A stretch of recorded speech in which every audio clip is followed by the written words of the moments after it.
उमंग कार्यक्रम के सभी दर्शकों को हमारा नमस्कार। कार्यक्रम के इस अंक में मैं हूं आपके साथ दीपक शर्मा। आज का दिन विशेष है क्योंकि आज का कार्यक्रम भी विशेष है।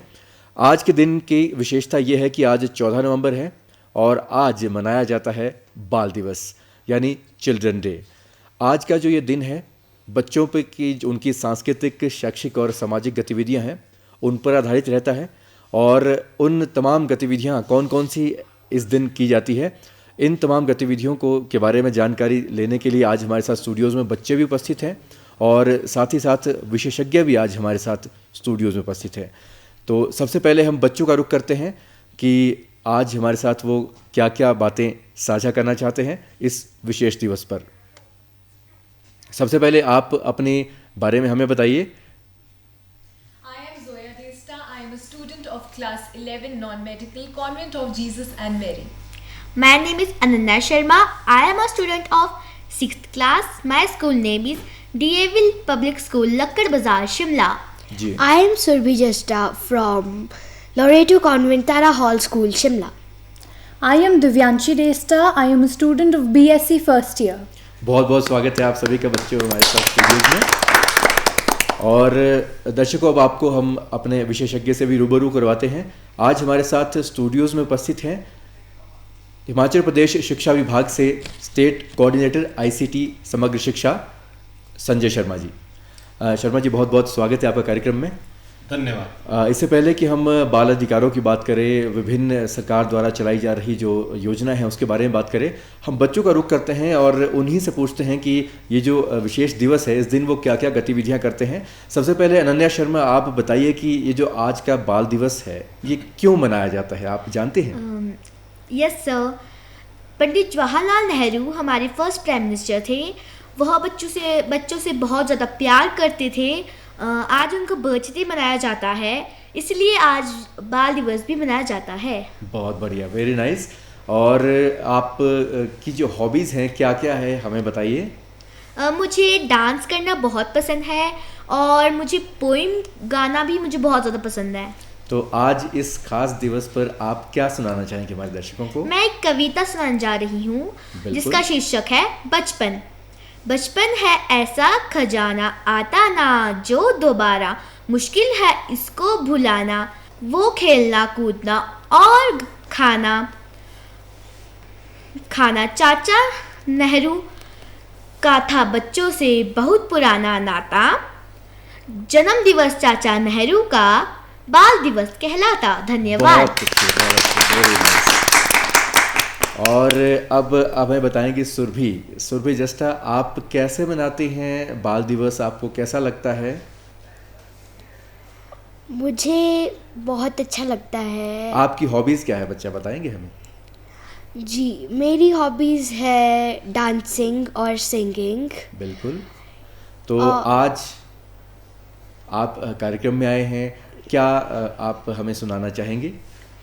आज मैं एक सॉन्ग सुनाने जा रही हूँ और इस सॉन्ग की कहानी है जब जीसस बॉर्न हुए थे तब 3 किंग्स जो थे वो स्टार को फॉलो करते हुए उन्हें गिफ्ट देने जा रहे थे। बहुत बढ़िया, बहुत बढ़िया। तो आप गाना कौन सा गाते हैं, हिंदी में गाते हैं, इंग्लिश में गाते हैं? जी, मैं दोनों में गा सकती हूँ। चलिए, आप आज दोनों ही गीत सुनाइए। हमें सबसे पहले कौन सा गीत सुनाएंगे आप? We 3 kings। जी, बहुत बढ़िया, सुनाइए। We 3 kings of Orient are, bearing gifts we traverse afar, field and fountain, moor and mountain, following yonder star. Oh, star of wonder, star of night, star with royal beauty bright, westward leading, still proceeding, guide us to thy perfect light. Oh, King was born on Bethlehem's plain, gold we bring to crown him again. King forever, ceasing never, over us all to reign. Thank you. Very nice, very nice. बहुत बढ़िया आपने song सुनाया है। हम आपसे Hindi song भी सुने, लेकिन उससे पहले हम दिव्यांशी का रुख करते हैं। दिव्यांशी, आप बताइए, आप किस तरह से जो है बाल दिवस मनाते थे, कैसी कैसी आपकी यादें हैं स्कूल की? तो जैसे कि हमें अनन्या ने बताया कि आज बाल दिवस है और आज पंडित जवाहरलाल नेहरू जी का जन्मदिन है। तो आज का दिन हम बच्चों के लिए बहुत ही एक्साइटिंग और बहुत ही अच्छा माना जाता है। हम लोगों की बहुत ज़्यादा एक्सपेक्टेशंस होती है हमारी टीचर्स से, हमारे पेरेंट्स से और सभी बड़ों से। हमें जो मुझे याद है, हमारे स्कूल में आज के दिन एक फंक्शन ऑर्गेनाइज होता था और हमारी सारी टीचर्स और प्रिंसिपल वो हमारे लिए प्लेस प्रिपेयर करते थे या डांसेस प्रिपेयर करते थे। फिर एंड ऑफ द डे में हमें रिफ़्रेशमेंट्स देते थे, जैसे चॉकलेट्स मिल जाती थी, और फिर हम साथ में हम सब बच्चे मिलकर डांस करते थे और आज का बहुत ही मतलब फ़न डे होता था। तो आप अपनी तरफ से भी टीचर से कुछ करवाते थे क्या? आज का दिन तो आपका दिन हाँ है। जी, हम करवाते थे। हम उन्हें कुछ स्पेशली कुछ गाना गाने को कह देते थे या फिर कुछ डांस प्रिपेयर करने को कह देते थे। तो जो आपके मन में आ गया आप अपने टीचर से करवाते हाँ थे जी। कि और दिन तो टीचर लोग आपको रोज़ सुनवाते हैं, आज आप जो है आपके लिए कुछ सुनवाएंगे। हाँ जी, कैसा लगता था आपको? बहुत अच्छा लगता था? हमें तो बहुत पसंद था। मतलब अगर हमारा कल एग्ज़ाम भी होता था तो आज का दिन तो हम सब कुछ भूलकर बस चिल्ड्रंस डे पर फोकस करते थे और पूरा एंजॉय करते थे। वेरी नाइस, बहुत बढ़िया, अच्छी बात आपने बताई है। और अब हम बात करेंगे जोया से। जोया, आप बताइए, आपको कैसा लगता है अभी जो 1-2 सालों से ये कोविड का समय है, इस समय में आप स्कूल नहीं जा पा रहे थे पहले, अब तो स्कूल खुल चुके हैं, तो स्कूल ना जाना और घर में ऑनलाइन पढ़ाई करना, क्या डिफरेंस आपको लगता है? मज़ा स्कूल में आता था या घर में बैठ के आता था? किस तरह से आता था? ऑनेस्टली जब स्टार्टिंग में ऑनलाइन क्लासेस का पता लगा था तब एक्साइटेड थे कि क्या होगा, डिफरेंट एक्सपीरियंस होगा, बट इवेंचुअली पता लगा कि इतना कुछ खास नहीं है, क्योंकि we were missing on so much. जो टीचर्स के साथ पर्सनल इंटरेक्शंस होती थी, जो टीचर्स पर्सनल इंसिडेंट्स नरेट करते थे क्लास में, वो सब तो ऑनलाइन क्लासेस में पॉसिबल नहीं था। फिर स्पेशली पीटी पीरियड्स हम ऑनलाइन नहीं कर पाते थे। तो अब जब हमें स्कूल में, जैसे हमारे स्कूल स्टार्ट हो गए हैं, तो अब बेस्ट पार्ट उसका पीटी पीरियड है, फ्रेंड्स से मिलना है, ब्रेक्स है, तो स्कूल्स बेटर है। आपको ये नहीं लगा कि अब तो आपको फ़ोन मिल चुका है, अब तो आप घर में फ़ोन से गेम्स भी खेल सकते हैं, पढ़ाई भी कर सकती है चुपके से? ऑफ कोर्स लगा था कि, क्योंकि ये था कि इंडिपेंडेंट हो गए थे हम, कि 24/7 हमें फ़ोन मिलना ही था, सारी की सारी पढ़ाई फ़ोन से थी। बट हमें रियलाइज़ हो गया था कि टीचर्स ही बेटर है फ़ोन से। ऑनलाइन पढ़ाई से अच्छा जो है ऑफलाइन पढ़ाई भी अच्छी है, और जो स्टूडेंट्स की जो वहाँ पर क्वेरीज होती है वो भी सॉल्व होती है। Yes, sir. खासतौर पर फ्रेंड्स से मिलना होता है, खेलना कूदना होता है, तो सारी बातें आपको याद आती हैं। तो आपको ये लग रहा है कि अब आने वाले समय में जो है ऑफलाइन अगर पढ़ाई तो ज़्यादा अच्छा है? यस, पर्सनली आई थिंक कि ऑफलाइन इज़ बेटर। बहुत बढ़िया, very nice, thank you so much. और अब हम सुरभि की ओर रुख करेंगे। सुरभि, आपका जो हिंदी वाला सॉन्ग है वो रह चुका है और वो हमें आप ज़रूर सुनवाइए। जी, कौन सा सॉन्ग आप सुनाना चाहती हैं? हिंद देश के निवासी। हिंद देश के देशभक्ति का सॉन्ग आप सुनाना चाहती हैं? जी, वेरी नाइस, बताइए सुनाइए। हिंद देश के निवासी सभी जन एक हैं, रंग रूप वेश भाषा चाहे अनेक है। बेला गुलाब जूही चंपा चमेली, बेला गुलाब जूही चंपा चमेली, प्यारे प्यारे फूल गूंथे माला में एक है। हिंद देश के निवासी सभी जन एक हैं, रंग रूप वेश भाषा चाहे अनेक है। Thank you. वेरी नाइस, बहुत खूब। आप सभी ने बहुत अच्छी प्रस्तुतियां दी और बाल दिवस पे जो है यादें आपने बिल्कुल ताज़ा कर ली है। स्टूडियोज़ में बैठ के ही लग रहा है कि आप स्कूल्स में फंक्शंस में जो है ये परफॉर्मेंस दे रहे हैं। बेहद शुक्रिया आप सभी का। और अब हम रुख करेंगे अपने विशेषज्ञ की ओर। संजय शर्मा जी, आज के समय में कोविड-19 की अगर हम बात करें तो जैसा कि अभी थोड़ी देर पहले हमने बच्चों से ही बातचीत की, ऑनलाइन स्टडीज़ का जो ज़माना आ चुका है, चाहे कंपल्शन कहें, लेकिन ये बहुत ही ज़रूरी हो गया था कि ऑनलाइन पढ़ाई करना था। लेकिन इसके जो परिणाम है वो ज़्यादा अच्छे नहीं हैं, क्योंकि बच्चों में जो है ख़ास तौर पर स्ट्रेस देखने को मिल रहा है, उनकी आइज़ में उनके हेल्थ के इश्यूज़ जो है बढ़ चुके हैं। अगर हम बात करें सरकार की ओर से कौन कौन से कदम उठाए जा रहे हैं ख़ास तौर पर, और कानूनी अगर हम तौर पर बात करें कौन कौन से अधिनियम बने हैं जो बच्चों की एजुकेशन को बेहतर कर सकते हैं और इस तरह के जो माहौल उनको पैदा कर सकते हैं ताकि वो अच्छी शिक्षा प्राप्त कर सके, ये हमारे दर्शकों को आप बताइए। धन्यवाद। आपने जो बात कही है उसको मैं 2-3 पॉइंट्स में थोड़ा सा जी विस्तृत बताऊंगा। पहला तो ये है कि भारत सरकार के शिक्षा मंत्रालय ने शिक्षा के अधिकार अधिनियम 2009 के तहत विद्यार्थियों को, बच्चों को कुछ अपने उनको लाभ दिए हैं और उनको कुछ राइट्स दिए हैं, अधिकार दिए हैं, जिनके तहत ना उनको किसी कास्ट के तहत, किसी रिलीजन के तहत, किसी जेंडर के तहत हम उनके साथ डिस्क्रिमिनेशन कर सकते हैं, ना हम उनको कोई पनिशमेंट्स दे सकते हैं, ना कोई हम उनके साथ डिस्क्रिमिनेशन कर सकते हैं। तो ये अधिकार जो है ये एक बहुत बड़ी क्रांति लेके आया है शिक्षा के क्षेत्र में। जी। उसके साथ साथ जो न्यू एजुकेशन पॉलिसी 2020 जो आई है भारत सरकार के शिक्षा मंत्रालय के द्वारा, उस शिक्षा नीति के तहत भी बहुत सारी चीज़ें कही गई हैं जिनका विस्तार में यहाँ कहना थोड़ा अभी मुश्किल है, समय कम है। कभी विस्तार में चर्चा होगी तो उनके बारे में विस्तार में चर्चा की जाएगी, बताया जाएगा। परंतु उसमें भी बहुत सारी चीज़ें ऐसी बताई गई हैं जिसमें को करिकुलर एक्टिविटीज़, शिक्षा, एजुकेशन जिसको हम कह रहे हैं, then your vocational education, sports, इन सबको एक इंटीग्रेटेड अप्रोच के तहत, एकीकृत योजना के तहत जो है इकट्ठा किया गया है और उनको सबको एक यूनिट मान करके बच्चों को दिया गया है। जी। आपने जो ऑनलाइन शिक्षा की जो पहला पॉइंट था आपका कि ऑनलाइन शिक्षा में जो प्रदेश सरकार ने दी है उसमें कुछ जो बच्चों को स्ट्रेस की जो बात कही है, ऐसा तो कोई अभी उसके बारे में कहना चाहूँगा कि ऐसा कोई अभी तक कोई ऐसी स्टडी नहीं हुई है कि उससे कोई स्ट्रेस बहुत ज़्यादा इंक्रीज़ हुआ है या बढ़ा है बच्चों के बीच में। लेकिन लगता है कि चलो अगर ऐसी कोई चीज़ें रही हैं तो उसके लिए भारत सरकार की ही कुछ एक्टिविटीज़ हमारे पास चलती हैं। जैसे इंटरनेशनल योगा डे से पहले बहुत सारी एक्टिविटीज़ हमने उस तरह की। उसके साथ साथ आज की तारीख में भी फिट इंडिया मूवमेंट करके एक मूवमेंट चल रही है पूरे देश में और प्रदेश भी उसका एक हिस्सा है। जी। उस कार्यक्रम के तहत फिट इंडिया के बहुत सारे कार्यक्रम बच्चों को घर बैठे दिए गए हैं जिससे ये माना जा रहा है कि वो पढ़ाई के साथ साथ अपने आप को फिट रखने के लिए बहुत सारी गतिविधियां, एक्टिविटीज़ घर में बैठ के करें और इसके करने से ये माना जा रहा है कि बच्चों में स्ट्रेस में बहुत कमी आई है। जी बिल्कुल। तो ख़ास तौर पर अगर हम हेल्थ की बात करें, स्वास्थ्य एक ऐसा पहलू है जो बच्चों को अगर उसमें कुछ कमी दिखाई देती है तो उसमें पेरेंट्स भी परेशान होते हैं और फिर अगर पेरेंट्स भी परेशान हो गए तो फिर एक बहुत बड़ी समस्या बन जाती है। ख़ास तौर पर बच्चों को न्यूट्रिशन के लिए और उनके स्वास्थ्य पर अच्छा ध्यान देने के लिए क्या सरकार द्वारा कदम उठाए जा रहे हैं?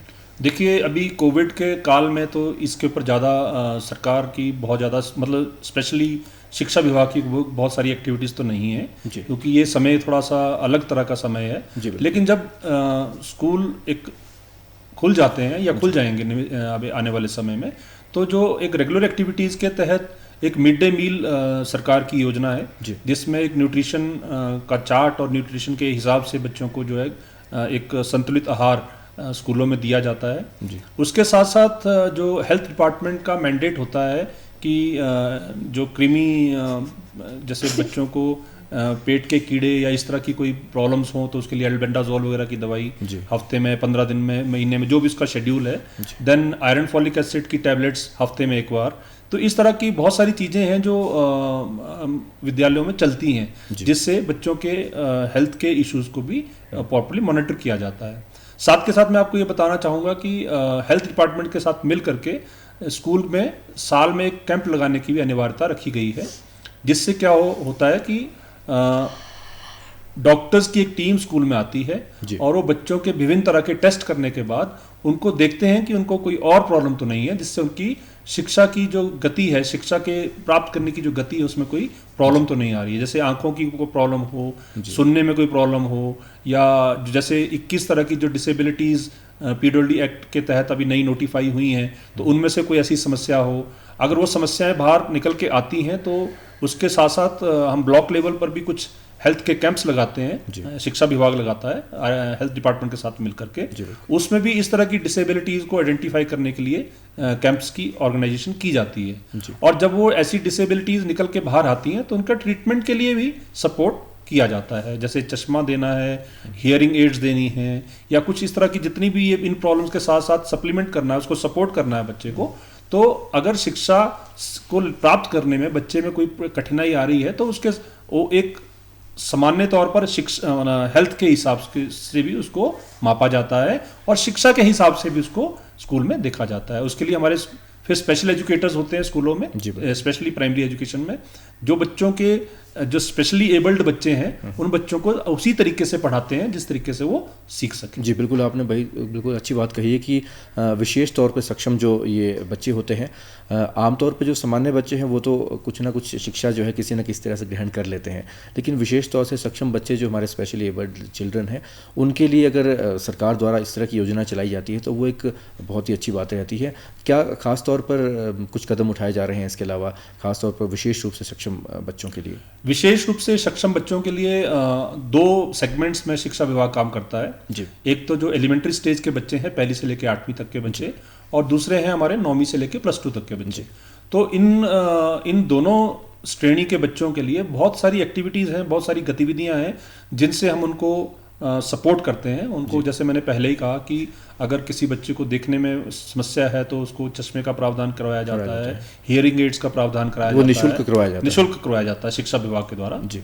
और उसके साथ साथ अगर उनको कोई और प्रॉब्लम्स आती हैं तो उन प्रॉब्लम्स का भी निरावरण सरकार के द्वारा माध्यम से हेल्थ डिपार्टमेंट के माध्यम से शिक्षा विभाग करवाता है जी। साथ ही साथ कुछ बच्चे ऐसे होते हैं जिनको स्कूल तक पहुंचना, विद्यालय तक पहुंचना अपने आप में वो सक्षम नहीं होते हैं, तो उन बच्चों के लिए एस्कॉर्ट का अलाउंस भी हम शिक्षा विभाग के द्वारा दिया जाता है। साथ ही साथ कुछ बच्चे ऐसे होते हैं जो घरों में ही रह करके शिक्षा प्राप्त करना चाहते हैं क्योंकि वो बेड रिडन हो या कुछ ऐसी समस्या हो, तो उनके लिए घर तक जो है एनजीओज के माध्यम से भी शिक्षा प्रदान शिक्षा विभाग के द्वारा, समग्र शिक्षा के द्वारा करवाई जाती है। ऐसा प्रावधान किया जाता है। अभी हाल ही में नई शिक्षा नीति को लागू करने का बारे में बताया जा रहा है, तो नई शिक्षा नीति में ऐसी कौन कौन सी बातें हैं जो खास तौर पर बच्चों को स्ट्रेस फ्री रख सकती है, उनकी हेल्थ और हाइजीन जो इशू हैं उनको सॉल्व कर सकती हैं? जैसा कि मैंने पहले ही कहा कि इसको एक इंटीग्रेटेड अप्रोच में लिया गया है। अब शिक्षा को सिर्फ शिक्षा पढ़ना लिखना इस तरह से नहीं लिया गया या रॉट मेथड से नहीं लिया गया है। इसमें एक्टिविटी बेस्ड लर्निंग को पहले से ज़्यादा स्ट्रेंथन किया गया है। साथ में खेलों के प्रति बहुत ज़्यादा स्ट्रेस किया गया है।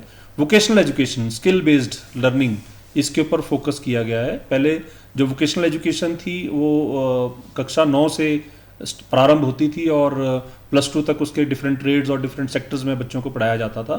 लेकिन अब न्यू एजुकेशन पॉलिसी में ये फोकस किया गया है कि बच्चों को कक्षा 6 से ही इस पर हमें ध्यान देना चाहिए ताकि वो बच्चा जो है शुरू से ही उस ट्रेड के प्रति, उस सेक्टर के प्रति थोड़ा उसको बहुत ज़्यादा नॉलेज हो जाए और उसकी स्किल्स डेवलप हो जाए। तो ये सारी चीज़ों को एक इंटीग्रेट कर दिया गया है। साथ के साथ अब प्री प्राइमरी के ऊपर भी फोकस किया गया गवर्नमेंट के द्वारा कि जो बच्चा प्री प्राइमरी में है, जो उसकी अर्ली चाइल्डहुड की एजुकेशन है, उसके ऊपर भी फोकस अब सरकार ने किया है और उसी फॉर्मूले के तहत अब 5 + 3 + 3 + 4 का फॉर्मूला जो है जो वो है चलता है। और पहले जो 5 वर्ष हैं बच्चे के, वो फाउंडेशन लिटरेसी के ऊपर जो है फोकस करना पड़ेगा। इस बीच हम दिव्यांशी का रुख करते हैं और दिव्यांशी, आप हमें बताइए कि ख़ास तौर पर कोविड के बाद के समय में आप स्कूल से कॉलेज में भी गई हैं, तो क्या फ़र्क आपको लगा है कि स्कूल की पढ़ाई और कॉलेज की पढ़ाई में जो स्ट्रेस, थोड़ा सा कुछ डिफरेंस आपको पता चला है कि अब स्कूल में थोड़ा सा ज़्यादा झमेते रहना पड़ता था, ज़्यादा बर्डन होता था, और कॉलेज में कितना सा आपको अंतर दोनों इन पढ़ाई में मालूम होता है? हाँ जी सर, मुझे काफ़ी अंतर लगा है स्कूल और कॉलेज की पढ़ाई में। स्कूल में हमें काफ़ी वास्ट सिलेबस होता है और काफ़ी ज़्यादा पढ़ना पड़ता है कंपैरेटिवली, और कॉलेज में काफ़ी लिमिटेड हो जाती है हमारी स्टडीज़। जैसे हम अपने सब्जेक्ट्स थोड़े फर्दर स्टडीज़ के लिए चूज़ कर लेते हैं तो उसकी वजह से हमारी स्टडीज़ काफ़ी कम हो जाती है, सिलेबस भी रिड्यूस हो जाता है। बस अब ये मुझे ज़्यादा अच्छी लग रही है कॉलेज की स्टडीज़, और वो भी कोविड के बाद, क्योंकि अब हम वहाँ जाकर पढ़ रहे हैं। तो ये भी है कि स्कूल से कॉलेज में जाकर थोड़ा खुलापन भी हो जाता है हाँ जी। और लिबर्टी भी मिल जाती है। ये बातें अच्छी लगती है। और जोया, आप हमें बताइए कि जैसा कि आपने बताया कि अब स्कूल खुल चुके हैं, तो अब आपको अच्छा लग रहा है कि अब आप स्कूल में जा रहे हैं, और स्कूल में जाकर जो ऑनलाइन पढ़ाई का जो थोड़ा स्ट्रेस था वो भी कम हुआ है, बच्चों के साथ भी आपकी इंटरेक्शन ज़्यादा हो रही है। ख़ास तौर पर जब आप टीचर्स से इंटरेक्शन करते हैं तो आपको कितना अच्छा लगता है कि ऑनलाइन पढ़ाई में आपकी वो क्वेरीज सॉल्व नहीं हो पाती थी, अब हो पा रही हैं। कैसा लग रहा है आपको ये difference?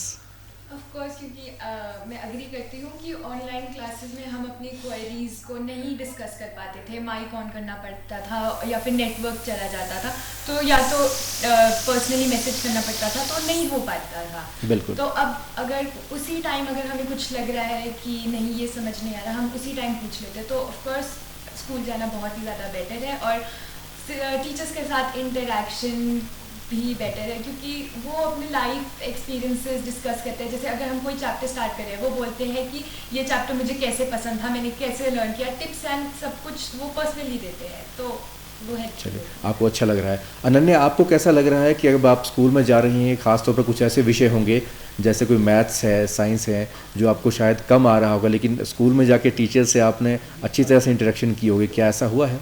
Yes sir, everything was clear. मैंने मैथ्स की प्रॉब्लम्स भी क्लियर किए, साइंस के, हिंदी के, everything was easy now.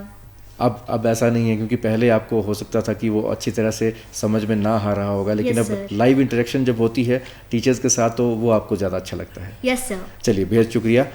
Sanjay sir, ख़ास तौर पर जब हम बात करते हैं बच्चों के एक तरह से उनकी जो उनको अच्छी तरह से सेहतमंद रखने के लिए, तो खेल कूद एक अच्छा जो है ऐसे समय में जो है भूमिका निभाता है।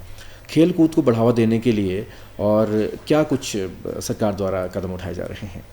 जैसा सर मैंने पहले ही कहा कि फिट इंडिया मूवमेंट जो कार्यक्रम चल रहा है जी, पूरे देश में चल रहा है जी। और हिमाचल प्रदेश भी उसमें अग्रणी तौर पर आगे बढ़ चढ़कर भाग ले रहा है जी। इसमें स्कूल के लेवल पर ही सारी एक्टिविटीज़ को कंसंट्रेट किया गया है और स्कूल की बहुत सारी कैटेगराइजेशन की गई है कि स्कूल के पास अपना प्लेग्राउंड है तो वो कितना बड़ा है, अगर प्लेग्राउंड बड़ा है तो उसमें कौन कौन सी खेल की गतिविधियां करवाई जाती हैं।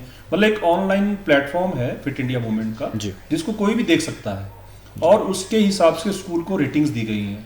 फिर स्कूल में कोचेज़ अवेलेबल हैं, स्पोर्ट्स के टीचर अवेलेबल हैं, पीटीआई अवेलेबल हैं, फिजिकल एजुकेशन के टीचर्स अवेलेबल हैं। तो वो सारी रेटिंग्स होने के बाद उसका एक ऑल इंडिया लेवल पर रेटिंग उसको दी जा रही है जी। उन्हीं गतिविधियों को स्कूल में भी मॉनिटर किया जाता है कि बच्चों को जैसे अगर स्कूल खुल जाते हैं प्रॉपर सारे तरीके से तो उसके बाद स्पोर्ट्स की एक्टिविटीज़ अगर चल पड़ती हैं तो ब्लॉक लेवल की प्रतियोगिताएं होती हैं, फिर जिला स्तर की प्रतियोगिताएं होती हैं, देन राष्ट्रीय स्तर की प्रतियोगिताएं होती हैं और इसी तरह से बच्चों को एक प्लेटफॉर्म मिलता है कि वो अपनी प्रतिभा को दिखा सकें। तो ये एक जो अगर रेगुलर सिस्टम चलता है, रेगुलर स्कूल्स ओपन हो जाते हैं तो शिक्षा विभाग इस पर्टिकुलर सेक्टर स्पोर्ट्स के ऊपर बहुत अच्छे तरीके से फोकस करता है और हमारा एक पूरा सिस्टम वेल इन प्लेस है जो सारी चीज़ों को देखता है स्कूल स्तर तक। कई बार ये सुनने में आता है कि स्पोर्ट्स की एक्टिविटीज़ बहुत सारी होती हैं, लेकिन सरकार के द्वारा वो एक तरह से फाइनेंस का जो एक इशू रहता है कि फंडिंग हो सकता है प्रॉपर कई बार उस लेवल के नहीं हो पाती। इस बारे में क्या कुछ कदम उठाए जा रहे हैं? देखिए समग्र शिक्षा हिमाचल प्रदेश पिछले लगभग 2 या 3 वर्षों से एग्जैक्टली मुझे मालूम नहीं है, लगभग 2 या 3 वर्षों से जी हर स्कूल को एक ग्रांट इनेट दे रहा है स्पोर्ट्स के लिए जी। और जहाँ तक मुझे जानकारी है लगभग 25,000 रुपया है मिडिल स्कूल से हाई स्कूल और सीनियर सेकेंडरी स्कूल के लिए।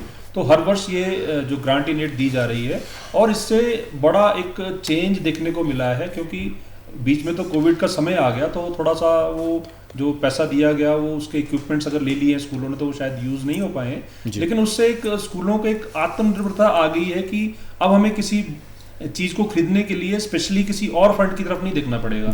तो एक अलग से फंड उनकी डेडिकेटेड फंड जो है स्पोर्ट्स फंड जो है वो दिया गया है। इसी तरह से एक लाइब्रेरी फंड भी दिया है जी।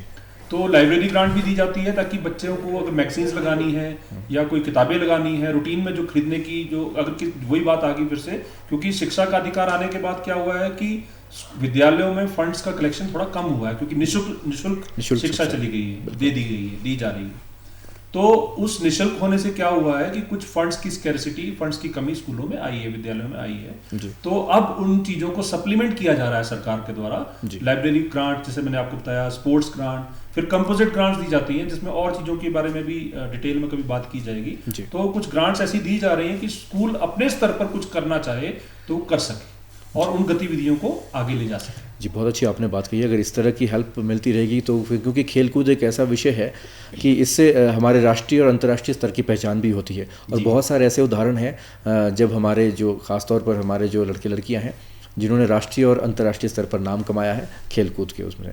तो इस तरह से जो ये गतिविधियां होती है और राष्ट्रीय और अंतर्राष्ट्रीय स्तर तक अगर हमारा खिलाड़ी कोई जाता है तो उसके लिए जो पुरस्कार भी दिए जाते हैं, वो भी आप बताएं हमारे दर्शकों को कि कुछ किस तरह से। देखिए, पुरस्कार के रूप में तो बच्चों को जो सर्टिफिकेट्स हैं या बाकी चीज़ें हैं वो तो सब दी जाती हैं, लेकिन इसका एक प्रावधान हमारे शिक्षा विभाग में तो इस तरह से नहीं है। लेकिन नौकरियों में भी इनको विशेष रूप से कुछ आरक्षण दिया, पढ़ाई करने में उनको विशेष रूप से आरक्षण दिया जाता है। उच्च शिक्षा है उसमें भी, उच्च शिक्षा में भी, हाँ जी। जैसे प्रोफेशनल कोर्सेज करने हैं, आपने यूनिवर्सिटी में पढ़ना है, विश्वविद्यालय में पढ़ना है, तो उन कोर्सेज में उनको विशेष आरक्षण मिलता है। साथ के साथ जिस तरह की पार्टिसिपेशन की गई होती है उस तरह की पार्टिसिपेशन के हिसाब से उनको नौकरियां भी सरकार के द्वारा दी जाती हैं। जी, संजय शर्मा जी, एक स्वच्छता जो है एक ऐसा विषय है जिसकी वजह से जीवन यापन संभव नहीं है।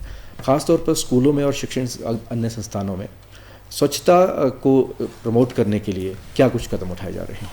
जी, मुझे ये कहते हुए बड़ी खुशी हो रही है कि हिमाचल प्रदेश पूरे देश के उन अग्रणी राज्यों में से एक है जिनमें हर विद्यालय में लगभग हर विद्यालय में बालिकाओं और बालकों के लिए अलग टॉयलेट्स का अरेंजमेंट किया गया है। जी, तो ये बहुत बड़ी अचीवमेंट है, क्योंकि कुछ वर्षों पहले अगर बात की जाए तो ये भी एक विषय होता था कि बच्चियों को अगर टॉयलेट्स की व्यवस्था नहीं है तो वो उसके कारण उनकी उपस्थिति के ऊपर फर्क पड़ता था। जी बिल्कुल। तो एक तो विषय ये है कि लगभग मैं जैसा कह रहा हूँ कि हर विद्यालय में टॉयलेट्स की अवेलेबिलिटी सरकार के द्वारा करवा दी गई। दूसरी चीज़ ये है कि जैसे कुछ बच्चियों में मेंस्ट्रुअल साइकिल वगैरह का ये चलता है कार्यक्रम, तो उस प्रोग्राम में भी हमने सैनिटरी पैड्स के जो वेंडिंग मशीन्स हैं, इन चीज़ों का भी प्रावधान सरकार के द्वारा कुछ अभी लिमिटेड जगह पे हुआ है, तो उसका भी एक प्रोग्राम सरकार के द्वारा चल रहा है। जी, बहुत ही अच्छी बात आपने कही और समय का तकाजा है। आपसे फिर इस मामले में कभी बातें होंगी, इस विषय पर बहुत सी बातें की जाएगी। अंत में क्या संदेश आप देना चाहेंगे खासतौर पर इस बाल दिवस के मौके पर? मैं सभी बच्चों को बहुत बहुत इस दिवस की हार्दिक शुभकामनाएं देता हूं और बहुत बहुत बधाइयां देता हूं, और एक गुजारिश करता हूं, रिक्वेस्ट करता हूं कि खुश रहें, मस्त रहें, स्वस्थ रहें और खूब फले फूलें। धन्यवाद जी, बेहद शुक्रिया। और कार्यक्रम में आज बस इतना ही। आज हमारे साथ स्टूडियोज़ में Sanjay Sharma ji, state coordinator ICT समग्र शिक्षा से स्टूडियो में उपस्थित थे, और जोया देस्टा, अनन्या शर्मा, सुरभि जस्ता और दिव्यांशी का भी हम बहुत बहुत धन्यवाद करना चाहेंगे और बाल दिवस की बहुत सारी शुभकामनाएं देना चाहेंगे। कार्यक्रम में आज बस इतना ही। आप बने रहिए DD हिमाचल के साथ। धन्यवाद।